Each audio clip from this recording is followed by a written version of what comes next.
Are you listening? This ain't no quiet thing. We're screaming out our lungs.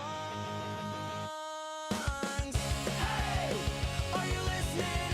Hey, are you there? Hey, are you listening? Or do you just not care?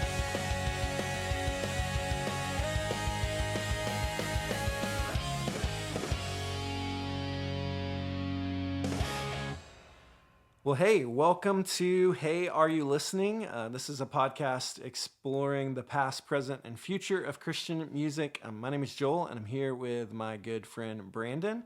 And we connected over a mutual love of a few different artists, but also have some pretty different tastes when it comes to things. And so we're kind of enjoying the journey of getting to talk through and introduce each other to things while inviting some friends along for the ride. And we actually have a friend back with us today for the second time, our friend, Mr. Jared Byers from the band Bleach. Jared, welcome back to the podcast. Thank you. It's great. It's good to be here. Yeah, it's good to have you back. One of the things we do when we are covering a record and we have a guest come on is that we like to let you bring one of your favorite albums for us to get to spend some time with it. So what have you brought for us today? I've got a classic record from a small band called Pedro the Lion.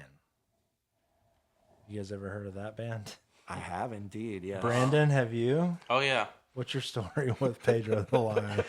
So I don't know if I've ever listened to them, but they were co-headlining a tour with Me Without You in 2019. Oh, So I got to see them live. So it's this weird experience of like, can't tell you a single song, but like I've Yeah. experienced the live show. that's So, really cool. That's a cool. Yeah. I didn't know they did that. Yeah, it was a really cool tour. That was 2019. Yeah. Cool. Yeah. So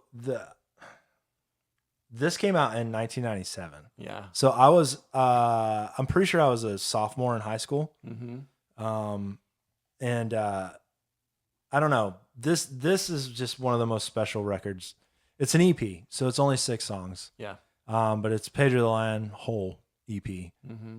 And I'll be honest with you, when it first came out, I thought that this was his story because it's about a drug addiction and Yeah. finding Jesus through it and redemption. And it ends with a song called Him. Yeah. You know, it's like it's such a beautiful story. So I was shocked when I found out this is not Dave Bazan's story. What? Because you know they talk a lot about needles and the addiction and going back and forth from and to it. And, Yeah. which you know in some ways makes it more special that this is a story, and that's his MO, right? That's Yeah. what he does. He tells stories, paints pictures. Yeah. Control is another one of his records that is Yeah. like a long story. Yeah. And yeah, so it's really well done. Yeah. But going back to the record and what it means to me, the way he wrote it, just the simplicity of it. This record is simple. And Brandon, if you listen to it now, you're probably like, why is this so special to him? Because it doesn't sound great. Dave, I'm pretty sure, played the drums, and he's not a drummer. Yeah. Yeah. But yeah. those little things about it I love. Yeah. You know, it makes it more special. Like he only plays like a 3-piece kit, like floor tom, kick, and snare. And the drum parts are super simple. And me being a drummer, you would think I would want to be like a Travis Barker record or something. But no, I just love the simplicity. But musically, and the last thing I'll say is the simplicity of that, but lyrically and the meaning. It's like the easiest thing for me to relate humankind to our Savior. Yeah. You know, it's like that. It's a beautiful bridge, and it's just really, it's 6 songs, but it's really 5 songs with lyrics. Yeah. Of just that story, you know, of someone that's completely broken in song 1, and then song 2 starts searching. Yeah. Song 3 hears about something. Yeah. Song 4, is this true?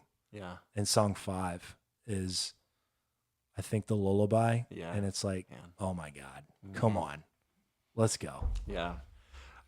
So I hadn't listened to this one like all the way through. It's been a few years since I had. Yeah. And I definitely remembered every song on it. But man, just listening to it, like this is a record you have to listen to from start to finish. Right. Like it doesn't make sense outside of that, right? Yeah. And I just love albums like that. It's one of the things that I love about Pedro the Lion and how Dave makes music is so many of his albums just tell these stories like this. But I think this is one of the most like simple, concise like versions of that, and it really is kind of like almost like a thesis statement for the band. Totally. Which is really cool. So Yeah. we'll talk a little bit. We're going to talk a lot more about this in just a little bit. But before we get into that, I wanted to play a little bit of a game. Several episodes back, Brandon, we played the first round of This or That. Had you and your wife, Jordan, on. And I just felt like after that experience that you needed an opportunity to redeem yourself a little bit. I went home that day and did play a little bit of MXPX. So Oh no. Oh no. It was like it was MXPX or Reliant K, and they're like, I don't think I've ever listened to an MXPX song, and I'm like, oh my goodness. That's awesome. Do you think it was Green Day or something? No, you just didn't. similar. I don't know. Yeah, that's cool. Oh man, yeah. All right, so we're gonna do a version of this with you guys, and so basically, I'm gonna give you two artists, and you tell me like which one that if you had to pick between the two, you could only listen to one of them for the rest of your life. Whoa. Which one?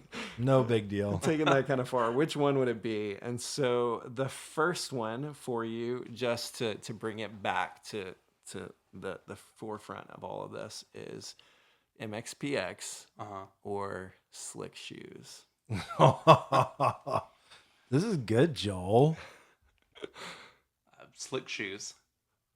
What's your favorite song? I was really hoping I could just sneak by with that. Slick Shoes.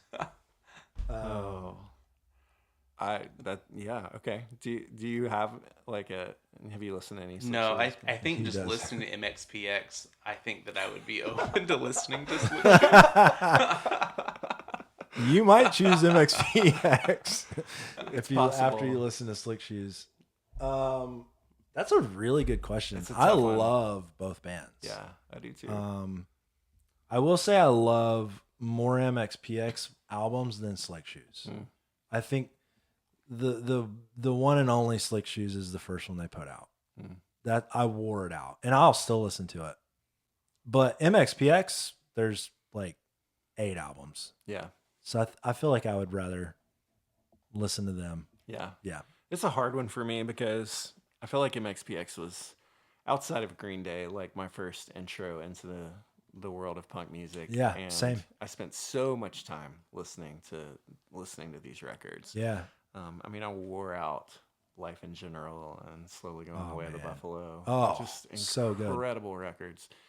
I think the first album I listened to was the cover one. Yeah, the covers EP. Yeah. Yeah. Yeah. Oh, That's great. yeah. But like I love Slick Shoes so much. Yeah. And just on a technical level, like They're so good. musicianship, they're unbelievable. I saw them at Furnace Fest last year. Again, first time I ever got to see them play. That's cool.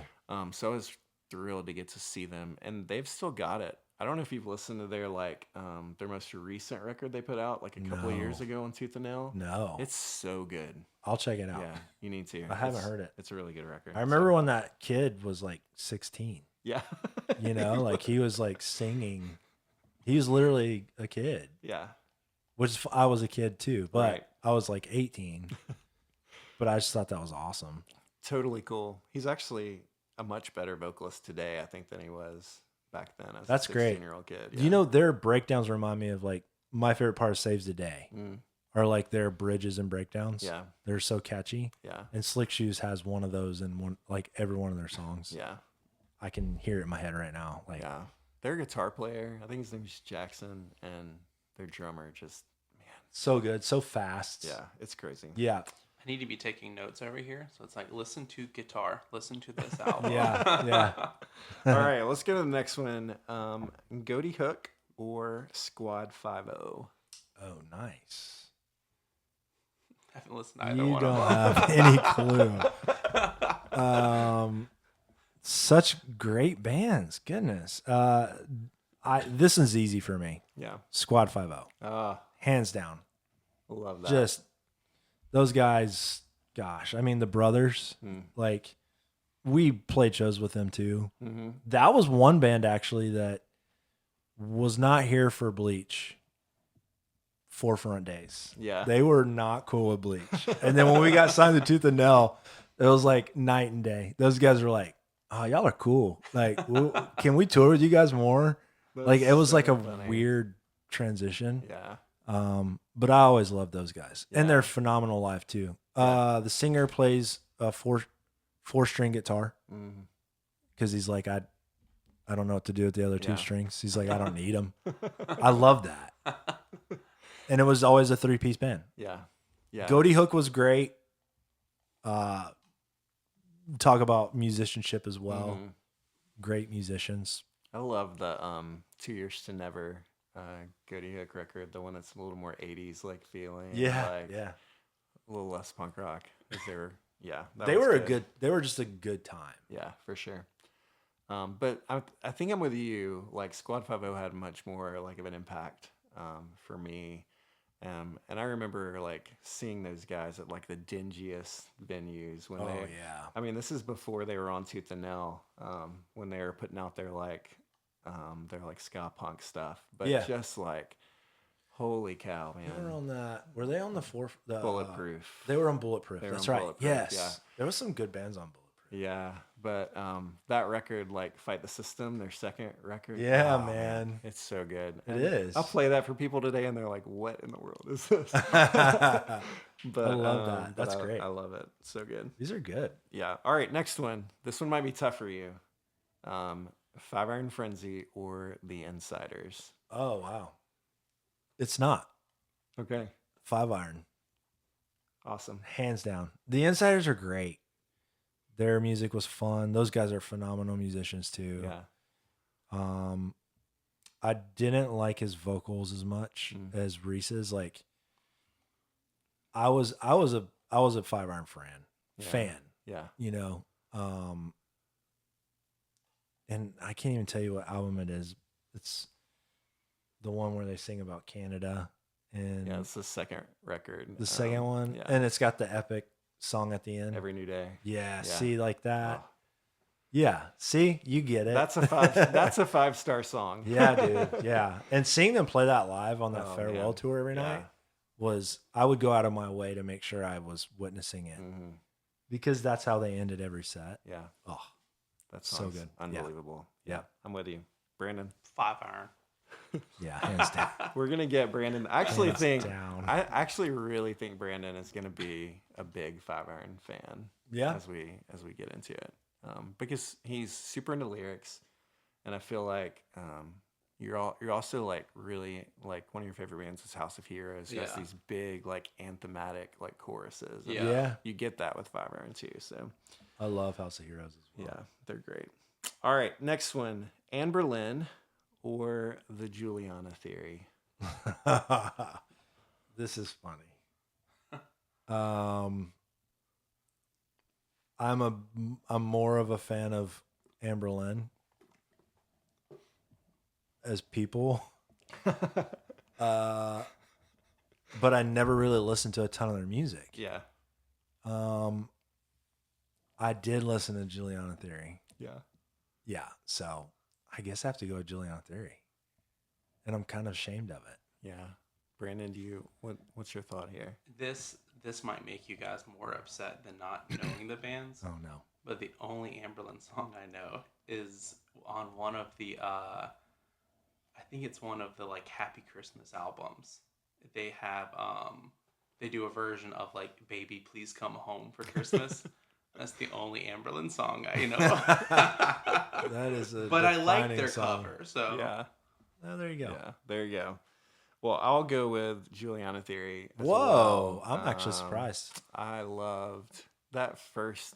I mean, I like a lot of their stuff, but that first album just hit at the right moment for me, where I was like super deep into Jimmy Eat World, and then I'm like, Yeah. oh, we have like a version of that on Tooth and Nail Records. 100%. Oh, Yeah. and it's such a great record. Yeah, for sure. All right, next one. This is a little different world, but Starflyer 59 Wow. or Poor Old Lou. Wow. This is a different world. I can't deny Starflyer. I mean, come on. Obviously, There's really, I can't We really know say. we know where we're all going here. Yeah. So Starflyer is one of the really probably the first band that Brandon and I like actually connected Oh, over. cool. And so the name of the podcast, Hey, Are You Listening, is the name of a Starflyer 59 Yeah, song. yeah. So That's awesome. yeah, I'm a huge Starflyer fan. Jason That's Martin awesome. just keeps doing it, and I don't know Yeah. how. Like, I don't I know. don't even know how many Starflyer albums there are at this point, but they're all good. Yeah. They're all different crazy. colors. I do know that. No, that's awesome. Yeah, They're great. yeah. 100%. All right, next one. We're going a little more mainstream with this one. Jars of Clay or Third Day? Whoa. I'm having to really think on this one. Rain, rain on my face.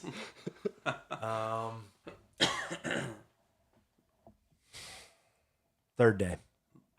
Interesting. I just got to go Third Day. I listened to several, I was in the Third Day for a few records Yeah.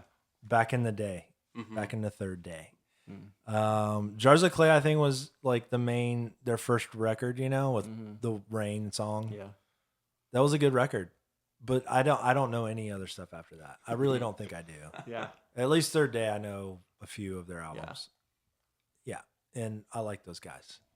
Yeah, I feel like this is hard for me too. I like both of those bands. And like you, I fell off like both of them, like not too Yeah. far into their career.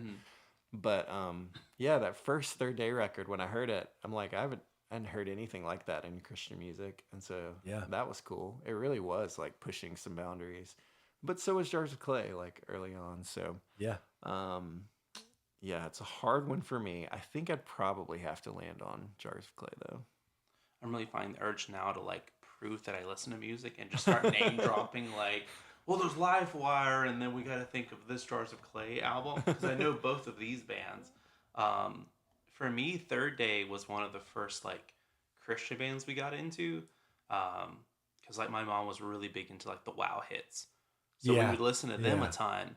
And then I feel like in college, college like unlocks Jars of Clay. Like you start a lot of their stuff, you're like, oh, I get it now. I get what they're going. So I feel like for me, like Jars of Clay is probably one of my top 5 favorite bands of all time. So Oh, I'll go Jars wow. of Clay. that's cool. That's cool. Right behind MXPX. Yeah, there you go. It's neck and neck. Yeah. All right, completely different direction. Under Oath or Norma Jean? Under Oath. I love Under Oath. Yeah. And just the melodies and everything. Yeah. Yeah. Norma Jean's great. We actually played a couple shows with Norma Jean, and they're amazing live. But even as a musician, Norma Jean just kind of was more noise, Yeah. and that's great too. But at least with certain Under Oath albums, I can actually sing along to it. Yeah, for I get sure. it. I know what they're singing about a Yeah. little bit. I got to see both of them at Furnace Fest last year. And so, yeah, I felt that way too. Like, my band played with Under Oath a long time ago before they Nice. were ever anything. Yeah, Um, that's awesome. but, and I loved, like, They're Only Chasing Safety. That's hands down my favorite yeah. album of theirs. Yeah. And that's what they played at Furnace Fest last time, which was super cool. Really? Start They to just finish. played that? Oh Yeah. my gosh. Yeah, it was really good. That's rad. I I love when bands do that. That was really fun to experience that. And then Norma Jean, for me, was a little more noise. So, yeah, I'm going to go with Under Oath as well. Yeah. Yeah, Noise. What I gotta say about that? Yeah. I think those are two of the top bands. I had so many friends like in high school that those were their two bands. Yeah. And I don't know, like some of these bands I'm like, yeah, I feel like I got into music after they were popular. But like I don't know. Those are two like head scratchers as to why I haven't listened to them. But I'll add them to the list. Yeah. XPX. Absolutely. Under Oath. There you go. All right, the last one for us now is Project 86 or Skillet. Oh my gosh. I don't know. I saved this one for the end just Good for the fun of it. Do I have to choose one? I mean, I guess. Hey, the first Skillet record was on Forefront. Yeah, and I actually was a fan of Skillet. Yeah, So I guess I have to choose that. gotcha. Just off my history, my Yeah. past. Yeah, And we've toured with Skillet a lot. And they're good friends of ours. But I'll be honest, there's a little bit of Project 86 I do like. I think they're a great band. But I was never a fan. yeah. Yeah. So Never really got into the rap core. it's a little thing. it's a little disconnected from me. Yeah, So that's all I'll say. yeah. It's good. I feel like I've just listened to way more Skillet than Project 86. So like what I've listened to 86 like I enjoyed, but I feel like it goes back to I forget the band you mentioned earlier where it's like you just know more of their stuff. Mm-hmm. And I remember being a kid and going, they were at Winter Jam one year, Skillet, and they had just released I think it was like Comatose was the album. And it was funny because we had like our very like conservative Christian radio station. So when I saw Skillet on the card, I thought they were just this like band starting out. And I was like, oh, it's just this little band starting out. They're probably going to get like 15 minutes. Then all of a sudden you just see fire shooting up. And I'm like, oh no, I think this band is actually really popular. Yeah. Yeah, they love fire. Something about fire. Yeah. I just think it's funny to think about like Bleach and Skillet touring together. Like, Yeah. Uh-huh. that's so stupid though. Like the names. So And they had an interesting. EP. Forefront put out an EP with Skillet on one side and Bleach on the other. Really? Yeah, Did it was I like know a weird that? thing. It was like 3 songs a piece. Huh. I just think it's funny because Skillet, I mean, it's not a great name. And Bleach is not either. So, I mean. Bands like yours, it is really annoying when you try to go find merch on eBay because there's certain Yeah. bands where you can type in and like you'll like House of Heroes or like I love this band The Last Bison, but you type in Last Bison and you just get all these books about like the animal or like The Last Airbender. There's some Yeah. type of like Yeah. bison creature. So it's just digging through just hundreds of like weird action figures Yeah. and being like, I'm just looking for a random You can't- t-shirt or CD. You can't find Bleach stuff at all.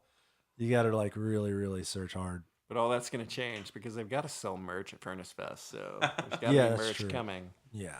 We're hoping to be bigger than the actual Bleach brand one day. That's our goal. That's why we're coming back. I love it. I think I'd probably have to go different from you guys on this one and do Project 86. I never was like a massive fan, but I did like their second record, Drawing Black Lines.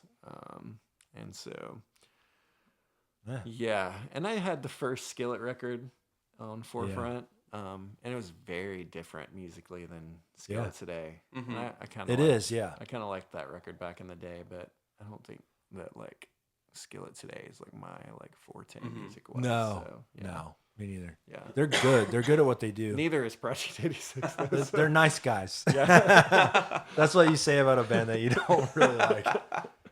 They're love nice it. guys. I love it. All right. Well, let's talk real quick just about what we've been listening to lately. Maybe something that you've spent some time with. I can start off to give you guys a second to maybe think about it. But one of the records that I've really enjoyed that's come out this year is a new record by Denison Whitmer. You know Dennis and Whitmer? at Yeah, all? that's awesome. So he put out a new record called Anything at All, and it's on Asthmatic Kitty, which is Sufjan's label, and Sufjan Stevens produced it. Wow, that's amazing. There is the song. It's called "Focus Ring." That the title of the record comes from. It's a 5-star song. Like, it's just an incredible tune, and there's something about his voice that's like so soothing, and like if I just need like a minute to sit back and have some peace, like I'll turn on Dennis and Whitmer. He just takes me into that moment, and so I really really enjoyed that record. It's so good. That's awesome. Yeah. I'm gonna have to check that out. Yeah, it's awesome. What about you guys? For me, I think it's maybe of what I will be listening to, but me and Jordan were walking around this grocery store Lidl last night, and Matt Carney comes on, and like I love when he randomly just pops up and I'm in like a grocery store or like wherever, and I was just like, man, I forget how much like I really loved. It was the song "Nothing Left to Lose," and just like I remember there's like artists or like songs or whatever you hear, and it like unlocks this whole new like area of music. And I remember him being one of those guys that like he was one of the first artists I listened to that like just painted a picture. Like it wouldn't just be like we're at the park. It would be like we're at the park, like my girlfriend's wearing like this color belt, she's wearing these shoes, and like I'm reading this book or whatever. Like there was so much detail into like painting the picture. So I feel like this week, I think Matt Carney is just like a fall artist. Like I think you appreciate him more when it comes to the fall. Yeah, So I'm really looking forward to this week to just really diving back into Matt Carney. that's great. That's awesome. I love a good fall artist. Yeah. I feel like Dennis and Whitmer is that for me, or like a Tyson Motzenbacher. Yeah, just Yeah, feeling it. I love it. yeah. I love it. Funny story about Matt Carney. I introduced him to his wife. Really? Yeah, his wife.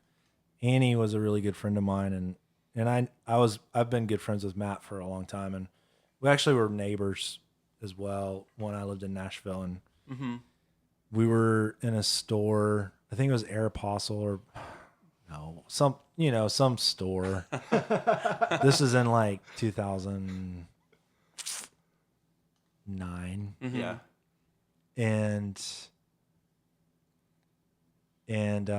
I see Matt, he's shopping, I'm shopping, we're talking, and then I'm like, all right, see you later. And I see this girl, my friend Annie, and I talk to her, and then I'm like, all right, nice seeing you. Then Matt comes over and he's like, hey, who's that girl that you're talking to? I'm like, that's Annie. He's like, cool. And that's how it started. That's awesome. Yeah, kind of crazy. For me, have you guys ever heard of the band? They're new, President. Have you listened to them at all? No, I haven't. It's so good. So we going on like our last episode, we were talking about Sleep Token being a masked band. Yeah. This is another masked.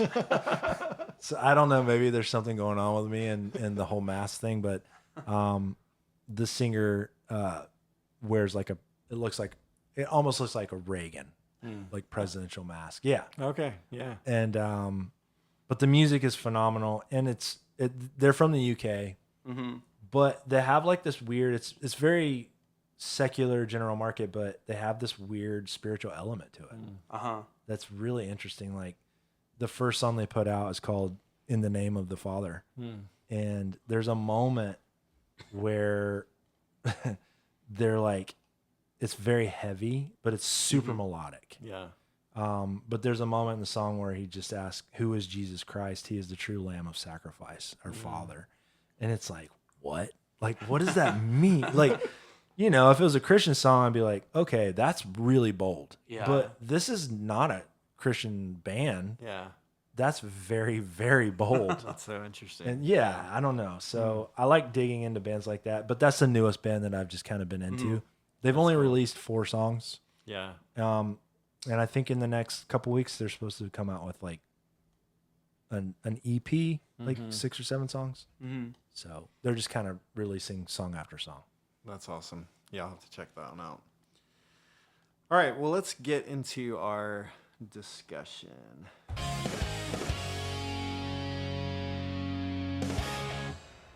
So today we are covering the whole EP by Pedro the Lion. Pedro the Lion was formed by David Bazan in 1995, and the name of the band comes from, apparently, a character that would have been interwoven into the band's first album. In 1997, they released their debut EP, Whole, with Bazan playing pretty much everything on it, and he continued doing that over the next two full-length albums, too, just kind of playing pretty much everything. It's Hard to Find a Friend and Winners Never Quit.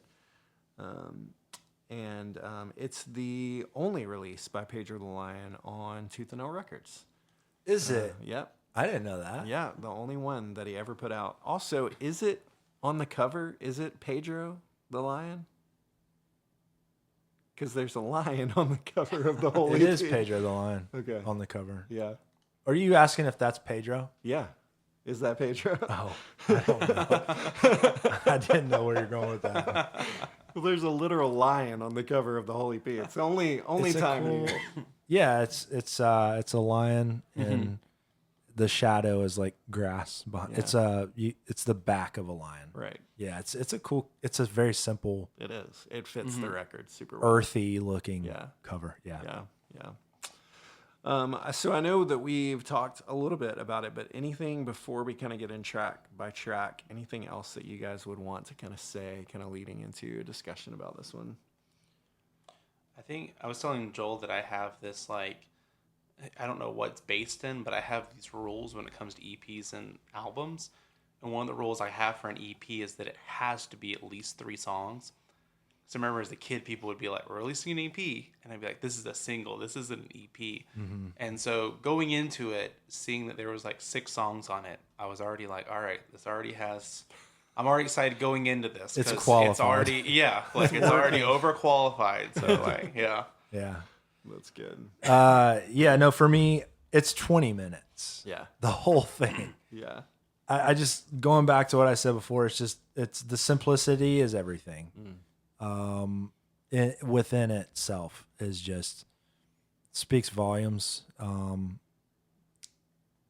I can listen to it today, and recording has come so far, but I still love it. Yeah. Like, I'm not missing. I don't want to hear this re-recorded. Yeah. Yeah. You know, Yeah. like, I want to hear it in its form. Yeah. How many albums do I have that I've ever thought that? Like, so many older bands had put out, albums back then in the 90s, Yeah. and they'll even do a remastered version, and it sounds a lot better. Yeah. But no, don't touch this Don't one. touch this one. It sounds like it's on vinyl, Yeah. which is the best way. That's the Yeah. best form you're gonna hear anything musically. Yeah. And I feel like, I don't know if that was what they wanted to do, maybe, but it sounds like you're just, even streaming, it sounds like you're listening to a vinyl, Yeah.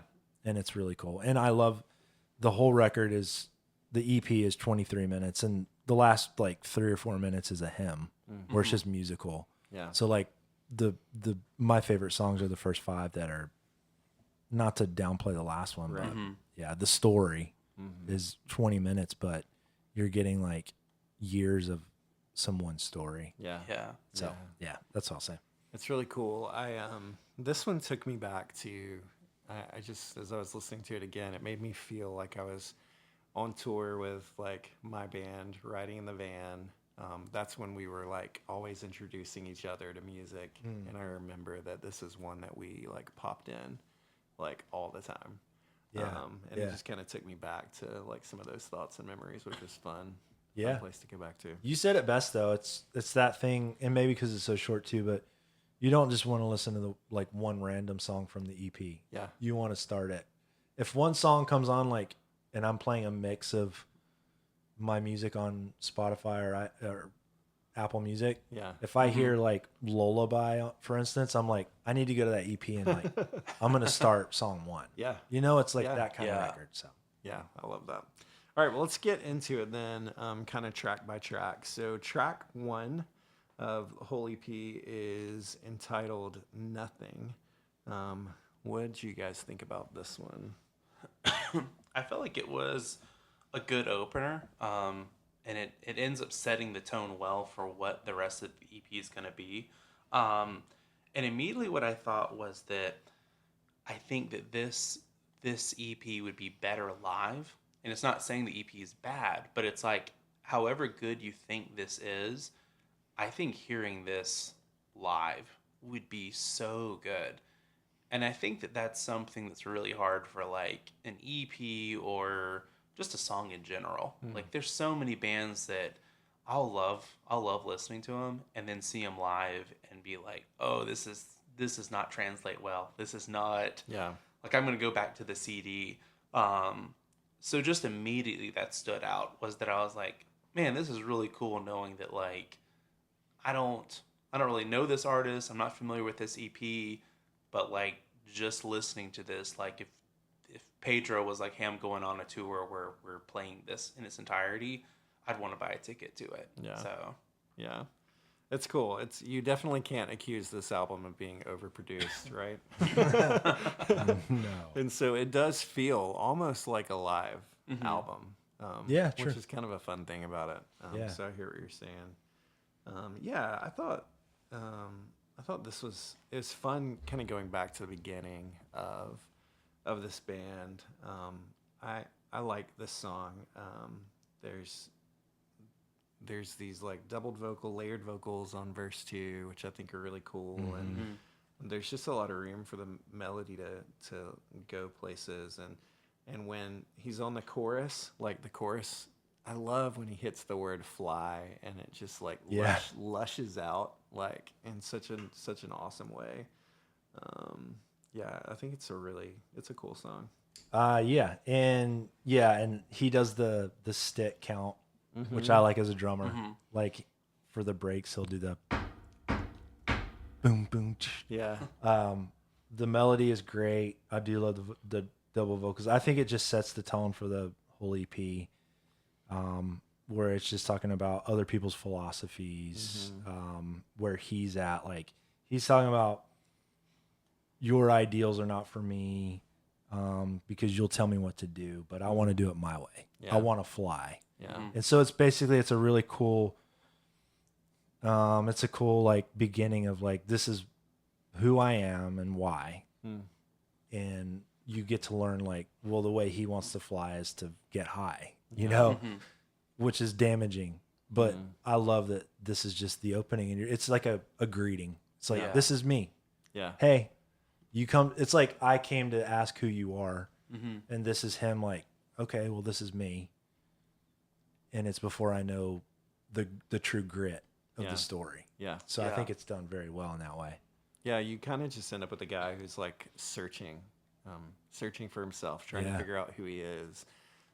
It does, and it starts off with like those kind of questions. Yeah. You know, It's a very kind of everyman kind of. It's Yeah. easy to like put yourself in his shoes, which is cool. Yeah. So. Yeah, next song, it's Fix. I think I like that it was short because I think that it's my favorite song. yeah, It's only I 2 think minutes. that whenever you're like storytelling, like that's why like if it's a full-length album, it's important to have those little interludes and all. That way it's not just like bam bam bam. There's like a rest point. And I think too, like what was funny is for it to have like this like just really like dark like theme and all, it was one of my favorite songs off the album because I felt like it was just really catchy. I was like, yeah, it is. it's one of those songs that's like it's an awesome song and you're like, ah man, this is really sad listening to what's going on in the song. Yeah, Yeah. that's true. And David Bazan's like a master of like telling like a super depressing story, but like doing some kind of like poppy happy melody as he does it, that like actually like brings more weight like to it than if he was just like really like crying it out, you know what I mean? Yeah. It's this really interesting thing that he's able to do. And so yeah, I felt that as I was listening to this too. Like it's obviously a heavy song looking at drug addiction and story of a guy who's like searching for himself, and then this is a place that he goes to like try and find like who he is or try and find the answers. Yeah. Which is a friend of his. Yeah. I think that's really interesting how he uses that terminology too. Mm-hmm. Like my friend down on the corner Yeah. says it's going to be all right. Yeah. He sells me a fix. Yeah. And yeah, so it's really interesting like where he goes with that. But I felt like this was like almost like the most real journal entry he could write. Yeah. Because the way it starts is just him saying, I'm feeling independent. I made it through another day. Having a wonderful time. I haven't felt the sickness. I think I might have scared it away. Like, that's just really like the everyday struggle. Yeah. And he just does a really good job of that picture. I don't know. But he's grasping for something because he goes to, I'm almost there. It's on the tip of my tongue. It never goes away. It never comes to stay. And I think he starts talking about the high. Yeah. And the fight is always there to feel that. And he even says that I won't shoot up tonight. But the sensation that's waiting beneath is a kick in the teeth. That's pretty brutal.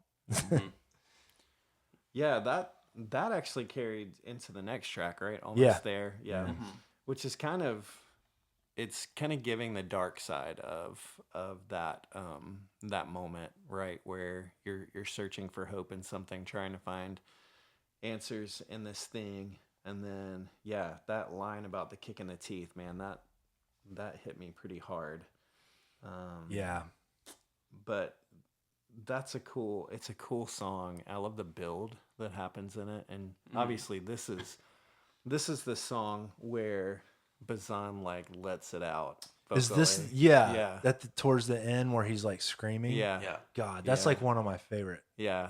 Oh, it's just moving. Yeah, and he like hardly ever does that on anything. And so like hearing that on this, like just the passion of being in a place like that and him capturing the feeling of that and the emotion is so weighty. It is. Yeah. That's the biggest part of this song that I freaking love. Yeah. When he does that. Yeah. Yeah. I had written down like I love a good yell. And so Yeah. It's a good one. Enjoy it. Yeah. I feel like when done right, that's awesome in a song. Yeah. That's really good. Whole. Gosh, man. I will just start off by saying, and I'm not going to go, but I love the fact that this song is whole, like WH. Yeah. But the first line is a hole that big. Yeah. And he's talking about HOLE. Yeah. I just thought I have chills. Like, that's brilliant. And that's kind of where the song goes.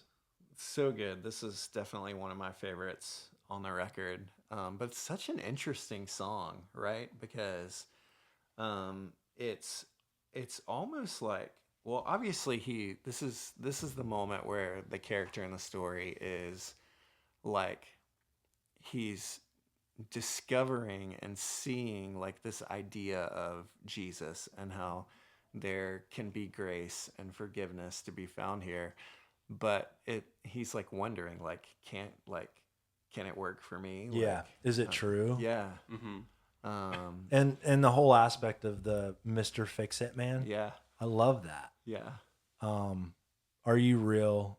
Can it, like you said, could it work for me too? Because it's like even just from that line or those lines, he obviously saw someone accept Jesus into their heart and it changed them. Yeah. And he saw a radical change from someone that came from the Spirit that ultimately helped, change all the other things, the addictions and who they were, the things that basically chained that person down. And so it is that song where he's like, I see it. And I see that it's possible, but is it possible for me? Yeah. Yeah, it's just really interesting. There's so many, but he also talks about the whole fixing man. They say you died on Calvary. Like he's talking about He Jesus. goes there. It's very clear. So there's no like denying like, who are you talking about Yeah. now? Like They're- who saved this person? You're like, I think I know what he's doing. And then you're like, oh yeah, that's what He's talking about Jesus Christ. And then at the end he asks, won't you please start by fixing me, start by fixing me. It's like, Yeah. it's a beautiful question. But you said it right. I think that this is a really good display of him realizing, kind of seeing what a picture of grace, you know, something that's not deserved, that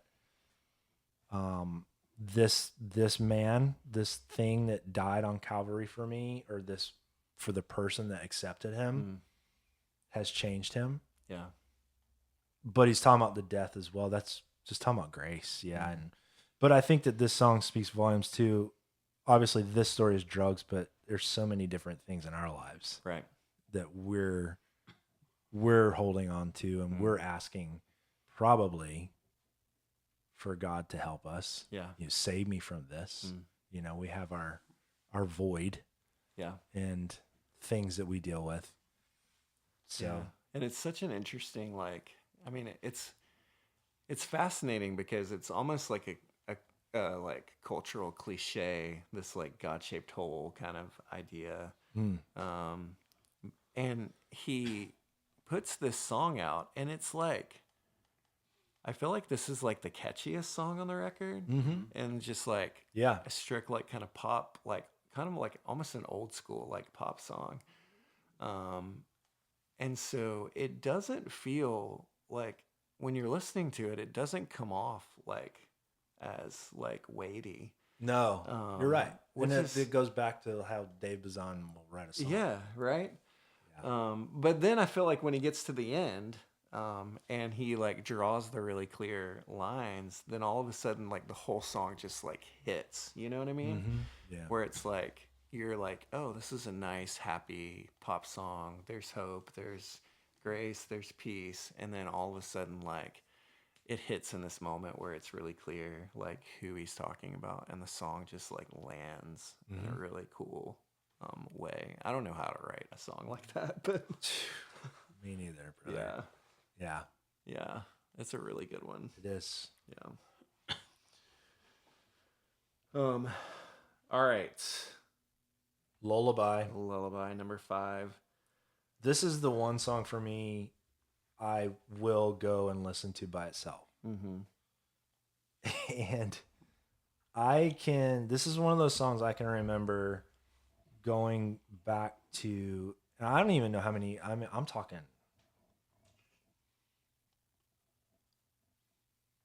20 plus years. And there's probably been maybe 10 times in my life, like different years of me going through struggles, you know, like, with different things. And I'll go to the song. And the reason is that moment where he says, rest in me, little David, and dry all your tears. Like, Yeah. where he just breaks down and says, Davy, oh Davy, like, you can lay down your armor and have no fear. I mean, come on. Yeah. That's like, I feel like God has spoken to me in those moments where I needed to hear the simplicity of that. Scripture's awesome, don't get me wrong, but when you come at it through music in such a simple way of just saying, he says, what I hear him say is rest in me. And he says, little David, dry all your tears. You can lay down your armor and have no fear, because I am always here when you're tired of running, and I'm all the strength that you need. I mean, come on. And then at the very end, he says, I love the tag he has. You know, I want to be like Jesus, but it seems so far, very far away. Yeah. When will I learn to obey? Obey. So good. It's so good, and it's one of those like rare songs where it's like the Father singing over us, reminding us of just his love and what's true and what we need to like focus on and rest in. And I feel like so much of Christian music is like just kind of like didactic and here's what you need to here's what you need to do and here's how you need to live this out. And we don't do a great job of just like letting the love of God like wash over us in moments. And I feel like this song just captures that so well. And I love that it's called Lullaby because like you said it earlier, like when you're going through these moments in your life where you've walked through some moments of struggle, like this is a song that you'll turn on. And it's like a song that a dad would sing to a kid who is scared or afraid.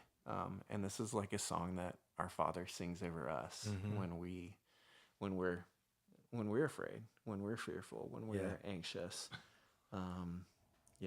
I love this song so much. Yeah. It's really beautiful. I feel like this song, no pun intended, like kind of shows as a whole what this like EP does is like it just feels real. Yeah. Like you guys have kind of touched on it that like sometimes when you're dealing with like a Christian album trying to tell a story, it's like how can we Hollywood this up? Like I remember watching Christian movies growing up and being like, I don't relate to these people at all because it's like even like the worst person in there, it's like they sometimes like backtalk their mom. Like that's like the villain, you know, of the movie. And I feel like listening to this, it's like it starts complimenting the whole album where it's like we're talking about like track 2 is this really peppy, like things are gonna be okay, like good. I'm going to like my drug dealer, you know, to like pick up, like it's gonna be good. And I think that this and whole, it just feels like sincere. Like none of this feels like it's someone who was like, oh, I just need to put out an EP, or someone's like put out like a Christian, you know, EP. And I feel like just lately with like stuff going on, it's made me think about like that's the thing about Christianity is that it's all the stuff that like doesn't make sense that makes it like amazing. Like the stuff that we start like whitewashing. Like I could go on and on, but like I think about like Christmas time, how like nativities, it's always this clean like hay. And I was telling my wife Jordan, I'm like, think about how much like a farm smells, or like if you were like working in a farm all day, how bad you would like smell and all. And how like we forget how that's just like crazy that that's where he came into the world.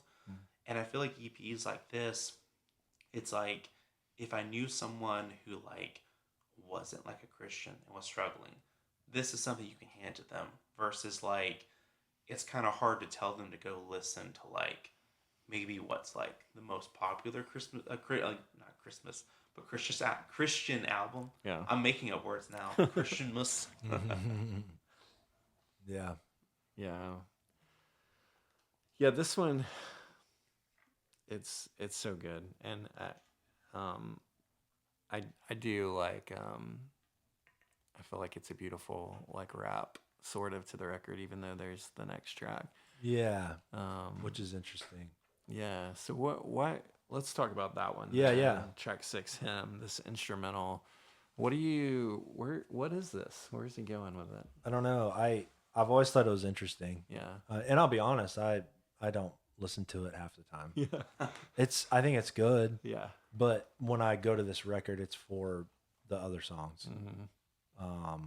But I like how he did it. I think that he felt like it was needed to complete the EP and what he's trying to say to the story. I will say music is all encompassing. Like I just had this conversation with a friend yesterday. I was showing someone Sigur Rós that has never listened to them. Yeah. And I'm like telling him the story. This is my favorite show I've ever seen in my life. I've never cried during a show. I cried during Sigur Rós at the Ryman in Nashville. Dude. And he's like, well, what are they saying? And I'm like, your guess is as good as mine. But it's very spiritual. Yeah. Like, and it's amazing how transcending music is and how we can connect to just music. Yeah. or melody. And these guys are probably, Sigur Rós is probably singing about fairies and stuff like flying around in Iceland. I don't know, but it's still powerful. Yeah. The way that they can write and create their songs and the melodies of it. There's a connection there. Yeah. And so I feel like there's some special connection to Dave Bazan with this hymn, Yeah. you know, and a hymn doesn't have to be a hymn from 1787. Yeah, for sure. You know, so Yeah. I think it's cool. It's like you wrote a fresh one. Yeah, I like the just slow build up over the course of it. But like you, I feel like I probably don't listen to it every time. I don't think it's like necessary for the EP. But I don't know if maybe Tooth and Nail was like, we need 6 songs. Yeah. I don't know. Who knows? But I don't know. I was wondering, so going back to what I said at the beginning about like, I bet this would be amazing hearing it live. Do you think that if you heard this live, the instrumental hits more? That you have this like lullaby like being there? Because I think I was kind of in the same boat that I was like, all right, where's the lyrics? This is pretty long just to have a instrumental. Yeah. But then when I started thinking about it from a live perspective, I was like, man, sometimes like it's cool when a band just starts playing and you're like, I don't know where this is going, but okay. Yeah. No, that's a good point. I think it would be way different live. Yeah. Yeah. It would make a lot more sense. I would have loved to have seen like this one performed kind of from start to finish. Yeah. And that's my whole thing too, man. I don't know what you guys think about that, but you know, like seeing where he's gone with what he believes, you know, and we can hear it through a lot of his music because he still creates. How can you go from writing songs like this? They're so simple and powerful. Yeah. And then you're changing your beliefs. That to me, because I know so many musicians that go through it. I have a couple in my head right now that have written extremely powerful songs. Yeah. You know, that are very Christian, you know, talking about Jesus Christ and things that are just very powerful too. Somehow they just don't identify with that anymore. It's like, how? Yeah. Because you when you write a song like this, where that comes from something inside of you. Yeah. So it just really, I've always wondered, like, well, how does that work? Yeah, I feel like for Bazan, for me, I wonder that too, because when I listen to like this EP, there's just so much like authenticity and realness and genuineness to it that I don't think is like easy to like fake. And I don't think this is like a JPM, like how many times can we mention Jesus on a record so that it can get released in Christian bookstores? Definitely not. Like it doesn't feel that way. It feels grounded in a real way. And two, I would say like off of a later record when he covers Be Thou My Vision. It's still like my favorite version of that song. And I like when I hear him sing it, it's like there's belief there. I agree. It's not just well, he doesn't have a reason to play or write songs like that anyways. Yeah. You know, unless it was something that he believed. And like at that stage when he probably was starting to like question things to like include a song like Be Thou My Vision, an old hymn. But you know what's fascinating about that is that I know we're not covering that record, but we talked about it a lot. Yeah, but just from this. That song is like it's like a prayer to God, just to like, I want to see things the way that you see things. I want you to be like the lens and the filter of my life. And so I feel like in a lot of ways that song is like it's like a desperate like prayer, maybe in the midst of questioning and struggling, of just like, God, make it like simple for me again. Let me see things the way that I've seen things in the past. And I don't know, maybe that's why he wanted to include that or do that. But yeah, I struggle with that too. And I wonder, but it just makes me believe. And I'm not like super caught up on his story and where he is now. Yeah. But I think from what I know, like he's a little softer now than he has been in the past. And so I like to think and hope that there was always like some belief carrying on underneath all the questioning. You know Yeah. what I mean? I mean, you got to think that the seed is there Yeah. Yeah. for sure. Yeah. So it's an interesting thing, but I think that it's cool going back and revisiting like this first album by Pedro the Lion and getting like a sense of really where he was in this moment and feeling kind of the realness of it all. And the fun thing about him is whether you agree with him or not, if you go on a journey through his records, like it never stops being real and authentic, right? Yeah. His wrestling is always like very grounded and Yeah. real. And so that's one thing that I appreciate about him Yeah. along the way. But yeah, I keep hoping and praying that like seed of faith that's there, like will spring again, because I'd love to hear him sing songs like this again, you know? Yeah. Yeah. Yeah. So that's good. All right. So here's the hard part. Let's kind of look at this one and think, what's our rating for this record? What do we want to give it? Mentioned plot twist. Jared's like, I give it a 1. It's actually not that good. Yeah. I just wanted to see what you guys thought about it, but yeah, it's a 1 for me.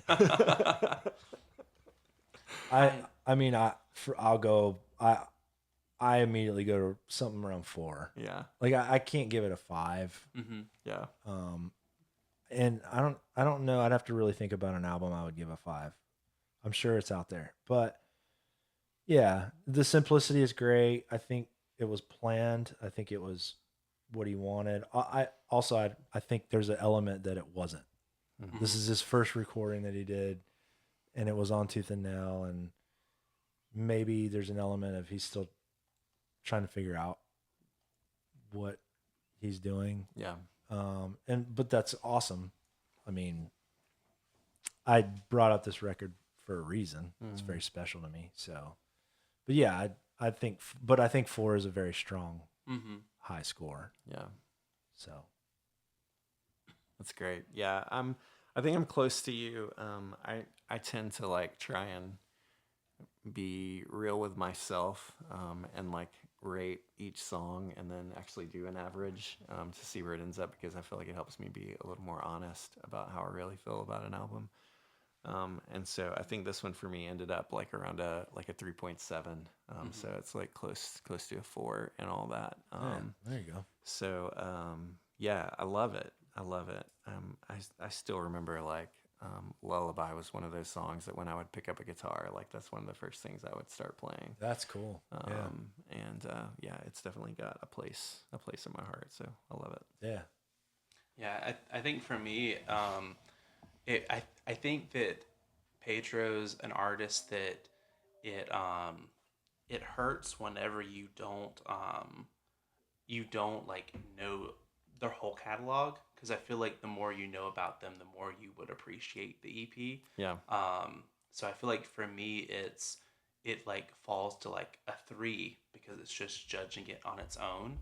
But it's like there's definitely probably half these songs that I'm adding to like my like weekly playlist I listen to. Yeah. So to me, that's always a good mark, is that when afterwards it's like, I want to know more about this. That's good, man. I was expecting like a 1.5 or something. No, I was telling Joel that like going into it, you never know if it's gonna be like, okay, how do I say it's a 1, but it's not that bad.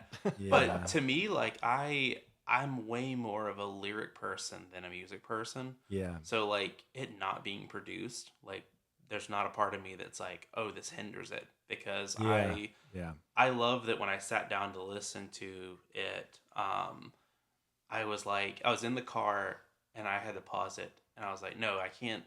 This isn't something you just listen to while you're driving. I need to get home, sit down and look at the lyrics. Yeah, yeah. And like I love that because that's Yeah. like when like Me Without You would release something. It was the same way. It Yeah. was like, no, I need to sit down and word by word, it's trying to figure out like, all right, let me piece together what Aaron's saying. I really need to do that when I listen to them. Yeah. Yeah. And so I feel like with Pedro, like even when I saw him live, I felt like they were very similar. And so going into it, like there was a fear that I was like, maybe this is gonna be bad, but I was pretty happy because, like I said, it's 6 songs on an EP, so you already get bonus points for that. And then like having to kind of like dive into the lyrics, like there you go. Yeah, that's Cool. cool. That's cool. Well, this has been fun to dig into. We do, before we finish talking about it, want to talk a little bit about the lyric of the week. It's time for the lyric of the It's time. So the lyric of the week this week comes from the song Lullaby off the whole EP. And it's that tagline at the end that you mentioned earlier, Jared. You know, I want to be like Jesus, but it seems so very far away. When will I learn to obey? You know, I just love the realness of that and where he is in the moment, because I feel like that's where I am most days, you know, right?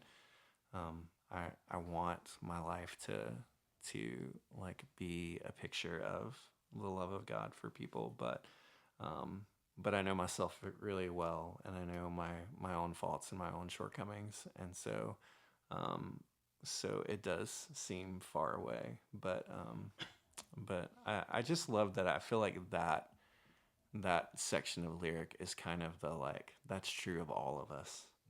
No matter where we are as believers, we're not there, but it's so cool that we've got. There's something so childish too of him actually, and I mean this in like a wholehearted, a beautiful way where he actually says Jesus.